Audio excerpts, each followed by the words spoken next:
அது என்ன பூ மாலைக்கு அப்படி என்ன சிறப்புன்னா அதுல விஷயம் இருக்கு. பூ என்பது மணத்தை டிரான்ஸ்பர் பண்ணும்.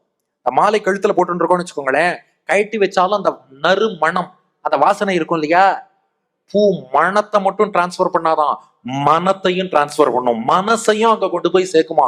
அதனால ஒரு பூமாலை அர்ப்பணிக்கிறோம் என்றால் வெறும் நறு மனத்தை மட்டும் அர்ப்பணிக்கல, நம் மனத்தையும் சேர்த்துத்தான் பகவானிடம் அர்ப்பணிக்கிறோம். அதனாலதான் கல்யாணத்துல மாலை மாத்துறதுன்னு வச்சிருக்கா இல்லையா. மாலை மாத்துறது எதுக்குன்னா இந்த மலரின் மனம் மட்டும் இல்ல, அவ மனங்களும் அது போல ஒன்றிணைகிறது, எக்ஸ்சேஞ்ச் பண்ணிக்கிறான்னு அர்த்தம். அது போல மாலை பெருமாளுக்கு சமர்ப்பிக்கிறோம்னா நம் உள்ளத்தை பகவானுக்கு என்று அர்ப்பணிக்கிறோம்னு அர்த்தம். அதனால இது எல்லோரும் பண்ணக்கூடிய ரொம்ப எளிமையான கைங்கரியம். ராமானுஜர் வாழ்வில் நடந்த ஒரு சம்பவம். ஸ்ரீரங்கத்துல ராமானுஜர் தம்முடைய சீடர்களுக்கு நம்மாழ்வாரின் திருவாய்மொழி பாசுரங்களை விளக்கி வருகிறார். திருவாய்மொழியில சிந்து பூ மகிழும் திருவேங்கடத்து அந்தமில் புகழ் காரெழில் அண்ணலேன்னு பாசுரம் வருது.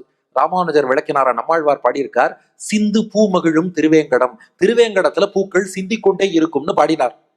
இத ராமானுஜர் விளக்கினவாறே திருவேங்கடமுடையான் ராமானுஜருக்கு காட்சி கொடுத்து சொன்னாராம், சிந்து பூ மகிழும்னு பாட்டு தான் இருக்கு, பூ சிந்தலியேன்னாராம். பூ சிந்தலியேன்னாராம். பூ சிந்தறதுன்னா என்ன? பூக்களே யாரும் பெருமாளுக்கு சமர்ப்பிக்கலையாம் திருமலையில. இன்னைக்கு தான் திருவேங்கடமுடையானுக்கு நிறைய கூட்டம். ஆனா அந்த நாள்ல எப்படின்னா திருமலைங்கிறது காடு மலை நிறைந்த பகுதி. அதனால நிறைய காட்டு மிருகங்கள் இருக்கும், அது இருக்கும், பாம்பு இருக்கும். பயந்துட்டு திருமலைக்கு யாரும் போமாட்டா. அதனால பெருமாளுக்கு யாரும் புஷ்பமே சமர்ப்பிக்கலையாம்.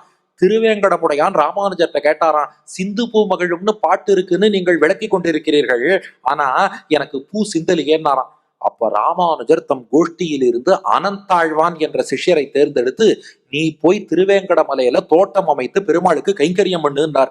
அனந்தாழ்வான் புறப்பட்டு திருமலைக்கு போனார். ராமானுஜன் என்றே ஒரு தோட்டத்தை ஏற்படுத்தினார். ராமானுஜ புத்தேரி என்று ஒரு ஏரியை அமைத்தார். அதுக்கப்புறம் பூச்செடிகளை எல்லாம் வளர்த்து இன்னைக்கும் அனந்தாழ்வான் தோட்டம்னு திருமலையில இருக்கு. மேற்கு பக்கம் திருமலையில நீங்கள் மேற்கு பக்கம் நீங்க போனேன்னா அந்த அனந்தாழ்வான் தோட்டம்ங்கிறது நன்றாகவே சேவிக்கலாம். அந்த தோட்டத்திலிருந்து புஷ்பங்கள் இன்னைக்கும் நாம் பூர்ப்பதை காண்கிறோம்.